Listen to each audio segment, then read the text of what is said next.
Olá, meus amores do oitavo ano, estamos de volta. Vamos continuar, a gente fazer, pai bola, um vídeo seguindo de outro, porque o assunto tem muito a ver, né? Que é uma sequência, sistema capitalista.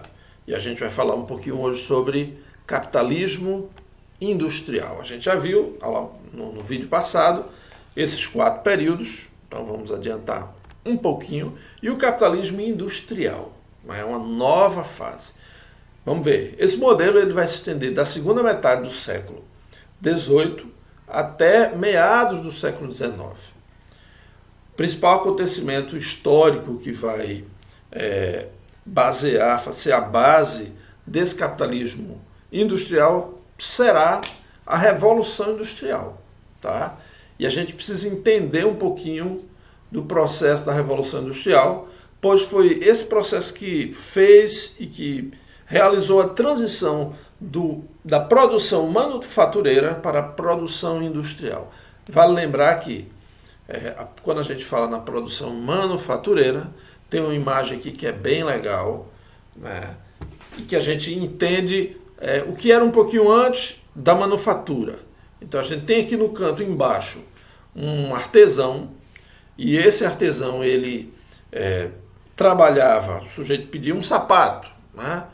Então ele pegava o couro, ele ia comprar o couro, ia trabalhar esse couro, ele era dono de todas as ferramentas e ele ia com muita calma realizar todo o processo da fabricação de um par de sapato.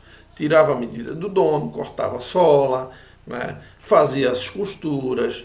Geralmente esse artesão ele tinha um aprendiz, né, uma pessoa, um garoto mais jovem e tal, e só.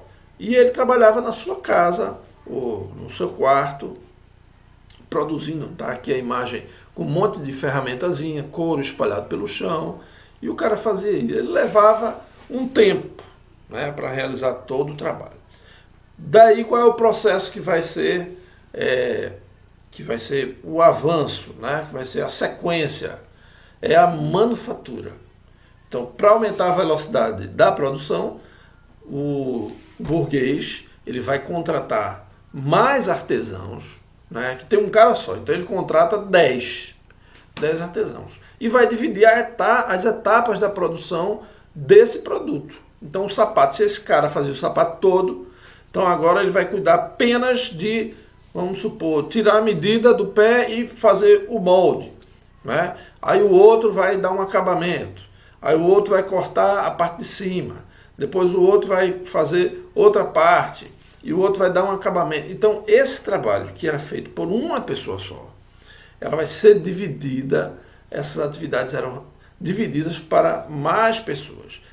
Com essa divisão, né, era possível você fabricar mais em menos tempo.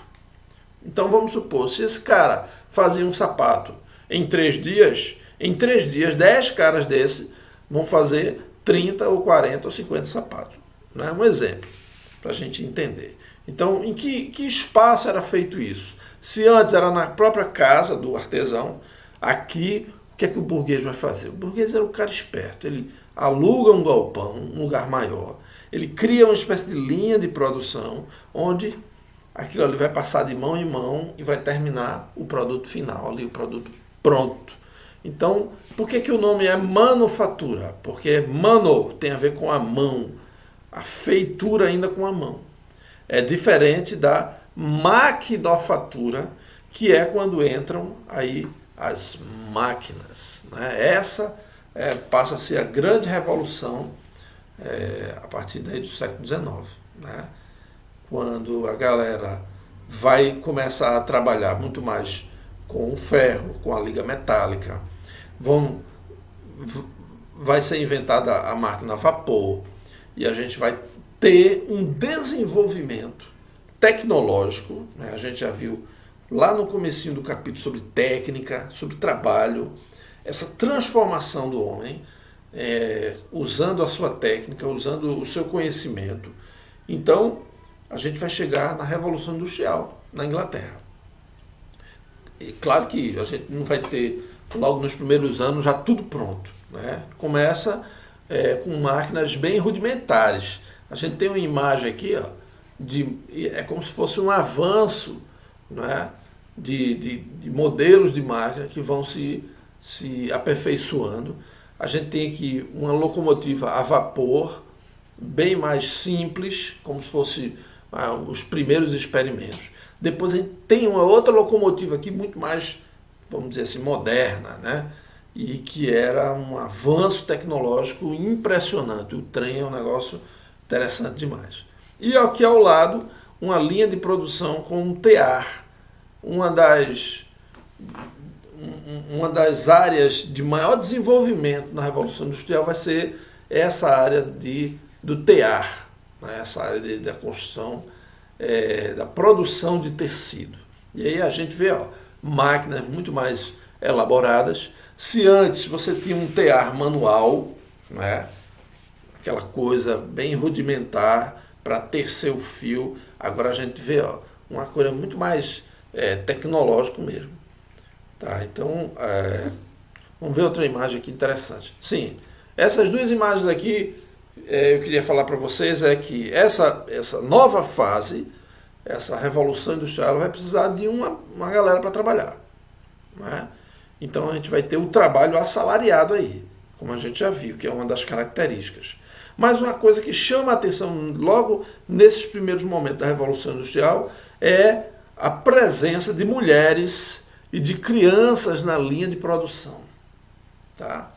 Era uma mão de obra mais barata, a mulher ganhava menos do que o homem, as crianças ganhavam menos do que as mulheres e o lucro ficava para o dono desse galpão que era o burguês aí industrial.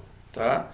Então é justamente nesse contexto, né, da presença das mulheres que a gente vai ter a luta por melhores condições de trabalho. E aí depois a gente vai ter o Dia da Mulher, um evento que vai acontecer, depois a gente entra nesse mérito aí. Mas era interessante que a presença das mulheres e a presença de crianças. Né? Vê, menino menor do que a máquina, pendurado na máquina, já trabalhando. Crianças de 5, 6, 7, 8 anos já estavam aí. Lembrando que nesse momento aí a gente tem péssimas condições de trabalho. Tá? Uma jornada de trabalho pesada, 14, 16 horas, não tinha iluminação ainda nesse primeiro momento. Depois a gente vai ter, na segunda Revolução Industrial, a gente vai ter a luz elétrica e aí é que a galera vai trabalhar mesmo, né? Porque tem luz, então não importa de dia, de noite, é tudo igual. Então as crianças vão trabalhar sobre péssimas condições. Vê essa imagem aí. A galera que entrava nas minas de carvão, eram as crianças que entravam lá, né? Tudo sujo, sem infância, sem estar na escola. Então, muito da Revolução Industrial deve a esses personagens anônimos. Ninguém vê um sorriso aí quase, né? Um carinha do cantinho aqui, um cara lá atrás, mas galera com expressão de cansado, desde cedo trabalhando na Revolução Industrial.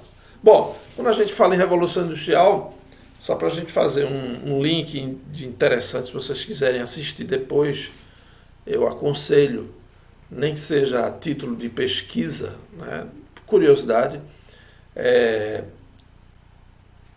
o capitalismo muda o mundo, né, muda as relações pelo mundo afora.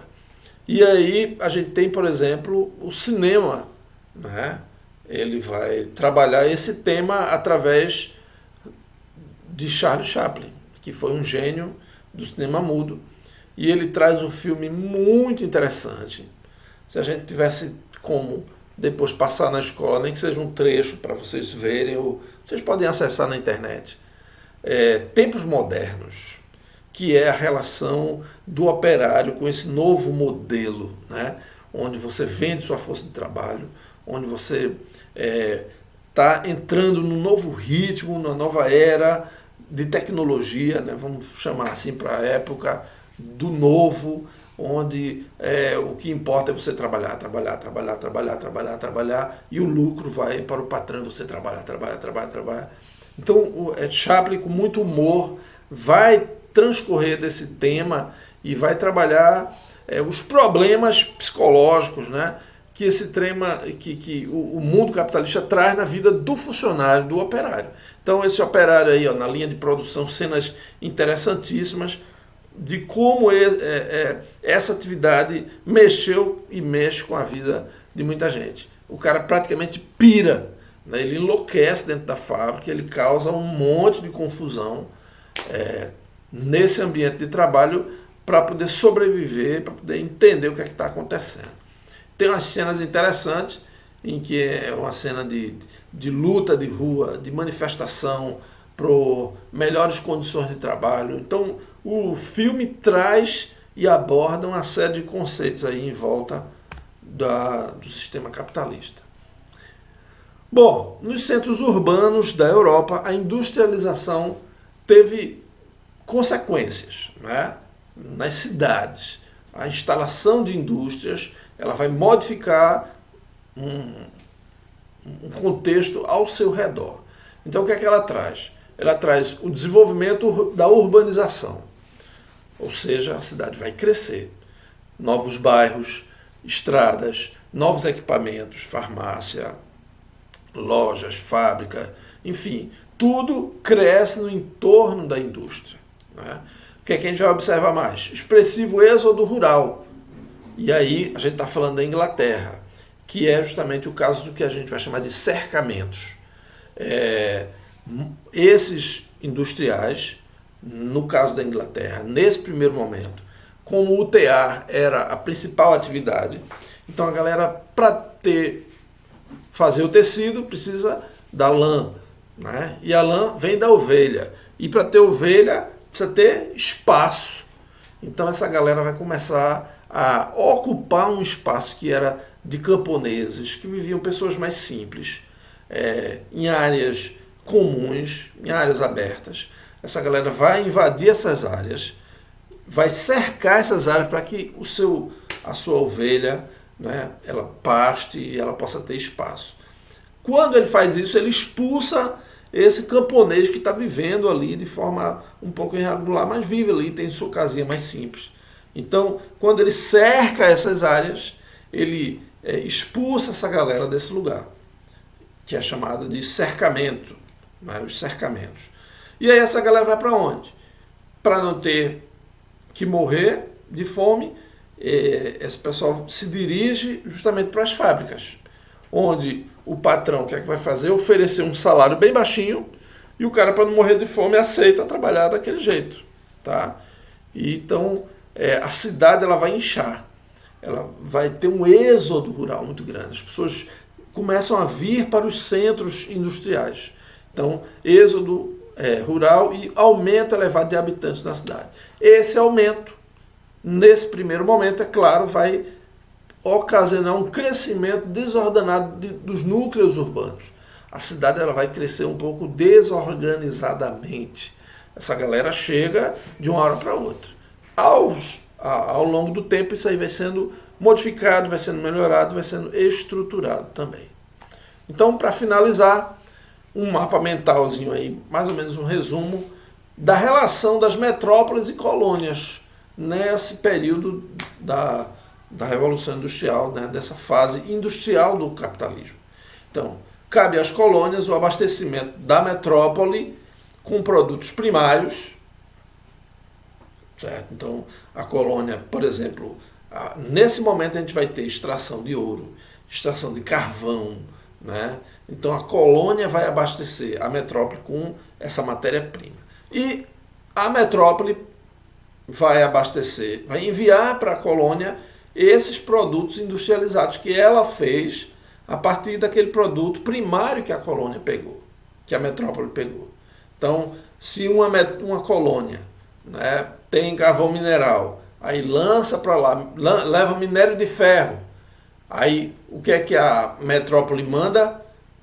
Manda material industrializado a partir disso, né, que a colônia vai ter que comprar, não é dado, é para ter que comprar. Ok? E aí a gente tem a DIT, Divisão Internacional do Trabalho, se concretizando cada vez mais no período do capitalismo industrial. Então, por exemplo, regiões como a África, que tem muito produto natural, Brasil, as Américas, né? Tem minérios. Essas regiões espalhadas no mundo vão ter essa classificação dentro do DIT, da Divisão Internacional do Trabalho. Aquele país é um país, vamos dizer assim, produtor de produtos primários, né? Fornecedor de produtos primários. Não é para ter indústria, nada finalizado ali, nem industrializado. A gente só vai tirar os produtos primários dali. Beleza? Então espero que todo mundo tenha entendido um pouquinho. Quem quiser rever o vídeo, volta aí as imagens. E fiquem bem e que dê tudo certo com vocês. E logo mais a gente se vê. Um beijão e um abraço. Tchau, galera.